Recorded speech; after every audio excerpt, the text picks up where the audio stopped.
Hello friends, അപ്പം നിങ്ങൾ ഇതിൻ്റെ മുൻപത്തെ ഭാഗം ഷോർട്സിൽ കണ്ടിട്ടുണ്ടാകും. നമ്മൾ ഈറോഡിൽ നിന്ന് പാലക്കാടേക്ക് ഒരു ബൈക്ക് റൈഡ് പോയതാണ് കേട്ടോ. എവിടേക്കാണ് പോകുന്നതെന്നൊന്നും ഒരു ഐഡിയ ഇല്ലായിരുന്നു. പാലക്കാട് പോകാം അത്രേ തീരുമാനിച്ചിരുന്നുള്ളൂ. പാലക്കാട് എങ്ങോട്ടേക്കാണെന്നുള്ളത് നമ്മൾ പിന്നെ അവിടെ എത്തിയതിന് ശേഷമാണ് തീരുമാനിച്ചത് കേട്ടോ. അപ്പം നമ്മളിപ്പോൾ പോകുന്നത് പാലക്കാട് മലമ്പുഴ ഡാമിലേക്കാണ്. അപ്പം മലമ്പുഴ ഡാം ഒരുവിധം ആളുകളൊക്കെ പോയിട്ടുണ്ടാകും. നമ്മൾ ടു വീലറിലാണ് പോയതെന്ന് നിങ്ങൾക്ക് അറിയാമല്ലോ. അപ്പം ഞങ്ങൾ താമസിച്ചിരുന്ന ആ ഹോട്ടലിൽ നിന്നിട്ട് 8 കിലോമീറ്റർ മാത്രമേ ദൂരം ഉണ്ടായിരുന്നുള്ളൂ ഡാമിലേക്ക്. അപ്പോൾ നമ്മൾ അവിടെ ചെന്നപ്പോഴാണ് അറിഞ്ഞത് ഡാം ക്ലോസ്ഡ് ആണ്.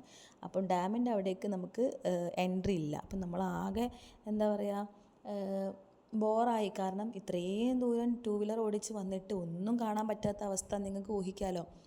ആകെ ആ ട്രിപ്പിൻ്റെ എല്ലാ മൂഡും പോയിട്ടുണ്ടായിരുന്നു കേട്ടോ. വെറുതെ വന്നല്ലോ എന്ന് വിചാരിച്ചു. പക്ഷേ അവിടെ നിന്ന് കുറേ ആളുകൾ പോയിക്കൊണ്ടിരിക്കുന്ന സ്ഥലമാണിത്. ഡാമിൻ്റെ നേരെ ബാക്ക് ഭാഗം അല്ലെങ്കിൽ ഓപ്പോസിറ്റ് ഭാഗമാണിത്. അപ്പം എന്തുകൊണ്ടും ഞാൻ പറയാമല്ലോ, എന്തുകൊണ്ടും നമുക്ക് ഡാമിൻ്റെ അവിടെ പോയി വെയിൽ കൊള്ളുന്നതിലും ഏറ്റവും ബെറ്റർ അല്ലെങ്കിൽ ഏറ്റവും നല്ലത് ഈ ഒരു ഏരിയയിലേക്ക് പോകുന്നതാണ് കേട്ടോ. ഇവിടെ നല്ല അടിപൊളി വൈബാണ്. ഞങ്ങൾ ഒറ്റയ്ക്കല്ല പോയത്, ഞങ്ങളുടെ കൂടെ വേറൊരു ഫാമിലിയും കൂടെ ഉണ്ടായിരുന്നു. നിങ്ങൾക്കറിയാം, ഓണത്തിൻ്റെ വീഡിയോ കണ്ടവർക്കറിയാം, പ്രജീഷേട്ടനും ഫാമിലിയുമാണ്. അപ്പം പ്രജീഷേട്ടൻ ഷിബിനേൻ്റെ കൂടെ വർക്ക് ചെയ്യുന്ന ആളാണ് കേട്ടോ. നമുക്ക് അറിയില്ലായിരുന്നു ഇങ്ങനെ ഒരു സ്ഥലം ഇവിടെ ഉള്ളത്. അറിയുവാണെങ്കിൽ ഞങ്ങൾ ഫുഡൊക്കെ കൊണ്ടുവന്നിരുന്ന് നല്ല ചില്ലായിട്ട് ഫുഡൊക്കെ കഴിച്ച് നല്ല എന്താ പറയുക, നല്ല വൈബായിട്ട് ഇരിക്കാൻ പറ്റിയ സ്ഥലമായിരുന്നു കേട്ടോ. നമ്മൾ ഇങ്ങോട്ട് എത്തുമ്പോൾ തന്നെ ഏകദേശം ഒരു ഉച്ചയായിട്ടുണ്ടായിരുന്നു. അപ്പോൾ ഞങ്ങൾ ഈ മലേൻ്റെ മുകളിലോട്ട് കയറണം എന്നൊരു പ്ലാനൊന്നും ഇല്ലായിരുന്നു. പക്ഷേ ആളുകൾ കയറിപ്പോകുന്നത് കണ്ടപ്പോൾ നമ്മളും കയറിപ്പോയി. പക്ഷേ നമ്മൾ ആ മല കയറാതിരുന്നെങ്കിൽ അത് വലിയൊരു നഷ്ടമായിരുന്നു കേട്ടോ. മലേൻ്റെ മുകളിൽ നല്ല അടിപൊളി വ്യൂ ആണ്. മലേൻ്റെ മുകളിലാണ് ഫുള്ള് ഫോട്ടോഷൂട്ടുകൾ നടന്നുകൊണ്ടിരിക്കുന്നുണ്ടായിരുന്നു. ഒരു സേവ് ദ ഡേറ്റ്, ബർത്ത്ഡേ, പിന്നെ mom to be, bride to be ഒക്കെ നടക്കുന്നുണ്ട് അതിൻ്റെ മുകളിൽ. ഞങ്ങളതൊക്കെ കണ്ട് പിന്നെ ഞങ്ങൾ കുറച്ച് നേരം അവിടെ സ്പെൻഡ് ചെയ്തിട്ടോ. നല്ല എന്താ പറയുക, നല്ല അടിപൊളി കാറ്റ്.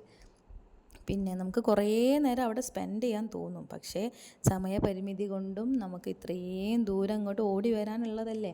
ടു വീലർ എടുത്തിട്ടാണല്ലോ ഞങ്ങൾ പോയത്. അപ്പം നമുക്ക് ഒരുപാട് ദൂരം പാലക്കാട് നിന്ന് ഈറോഡിലേക്ക് ഉള്ളതുകൊണ്ടും നമ്മൾ കുറേ നേരമൊന്നും അവിടെ സ്പെൻഡ് ചെയ്തിട്ടില്ല. ഏകദേശം ഒരു 1-1.5 മണിക്കൂറോളം നമ്മൾ അവിടെ ഇരുന്നു. പക്ഷേ ഇരുന്നിട്ട് മതിയായിട്ടില്ലായിരുന്നു കേട്ടോ. സത്യം പറഞ്ഞാൽ നമുക്ക് ഇനിയും കുറേ നേരം അവിടെ ഇരിക്കണം എന്നുണ്ടായിരുന്നു. നമ്മൾ അറിയില്ലായിരുന്നു ഇങ്ങനെ ഒരു ഏരിയ അവിടെ ഉള്ളത്. അറിയുകയാണെങ്കിൽ തന്നെ നമ്മൾ ഇതിൻ്റെ അടുത്ത് എവിടെയെങ്കിലും ഒരു ഹോം സ്റ്റേയോ അല്ലെങ്കിൽ ഒരു ലോഡ്ജോ എന്തെങ്കിലും കിട്ടുകയാണെങ്കിൽ അങ്ങനെ എടുക്കുകയാണെങ്കിൽ അതായിരുന്നു ഏറ്റവും ബെറ്റർ. കാരണം നൈറ്റൊക്കെ ഇവിടെ നല്ല വൈബായിരിക്കും. ഇവിടുത്തെ കാറ്റിലൊക്കെ ഇരുന്ന് ഭക്ഷണം കഴിക്കുക, ഈ ഡാമിൻ്റെ അടുത്തിരുന്നിട്ട് അങ്ങനെ സൊറ പറഞ്ഞിരിക്കുക, അതൊക്കെ നല്ല അടിപൊളി ആയിരിക്കുമായിരുന്നു.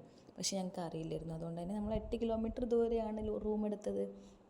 മോനും നല്ല ഹാപ്പി ആയിരുന്നു കേട്ടോ. ഞങ്ങൾക്ക് ആകെ ഒരു വിഷമം ഉണ്ടായത് മോള് കൂടെ ഇല്ലായിരുന്നു.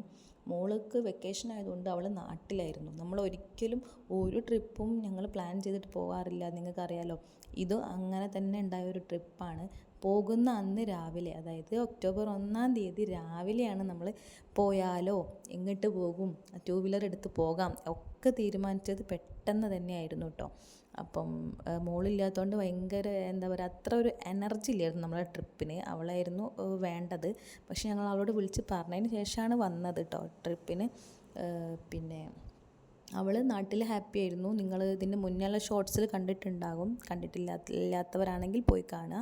നമ്മുടെ തറവാട്ട് ക്ഷേത്രത്തിൽ നവമി ആഘോഷത്തിൻ്റെ കൂടെയൊക്കെ അവൾ നല്ല ഹാപ്പി ആയിരുന്നു. പക്ഷെ ഞങ്ങൾ അത്ര ഹാപ്പി അല്ലായിരുന്നു അവളില്ലാത്തതുകൊണ്ട്. പിന്നെ ഞങ്ങൾ പെട്ടെന്ന് തന്നെ റിട്ടേൺ ആയി കേട്ടോ. ഒരുപാട് നേരമൊന്നും അവിടെ ഇരുന്നിട്ടില്ലായിരുന്നു. നമുക്ക് ഈറോഡ് വരെ എത്താനുള്ളതാണല്ലോ. അപ്പം നമ്മുടെ ഈ ചെറിയൊരു മിനി വ്ളോഗ് ഇവിടെ തീരുകയാണ്. ഞങ്ങൾ അവിടെ നിന്ന് എടുത്ത കുറച്ച് ഫോട്ടോസ് ഞാൻ ഇതിൻ്റെ കൂടെ ആഡ് ചെയ്തിട്ടുണ്ട്. അപ്പം നമ്മളെ വീഡിയോസൊക്കെ ഇഷ്ടപ്പെടുന്നുണ്ടെങ്കിൽ നമ്മളെ തീർച്ചയായും നിങ്ങൾ സപ്പോർട്ട് ചെയ്യുക. നമ്മുടെ വീഡിയോസിന് ലൈക്കും ഷെയറും സബ്സ്ക്രൈബും കമൻറ്റൊക്കെ കൊടുത്തിട്ട് നമ്മളെ കൂടെ തന്നെ നിൽക്കുക. അപ്പം നിങ്ങളുടെ എല്ലാവരുടെയും സപ്പോർട്ട് ഉണ്ടെങ്കിലേ മുന്നോട്ട് പോകാൻ പറ്റുള്ളൂ. അപ്പം പ്ലീസ് സബ്സ്ക്രൈബ് ചെയ്യുക. അപ്പം ഇന്നത്തേക്ക് ഇത്രയേ ഉള്ളൂ. ഇനിയും കുറേ വീഡിയോസും പാചകവും വാചകങ്ങളൊക്കെ ആയിട്ട് ഞാൻ വരും. വാചകടി ഇനിയും തുടർന്നുകൊണ്ടേയിരിക്കും. അപ്പം നിങ്ങളുടെ സപ്പോർട്ട് കൂടിയേ തീരൂ കേട്ടോ.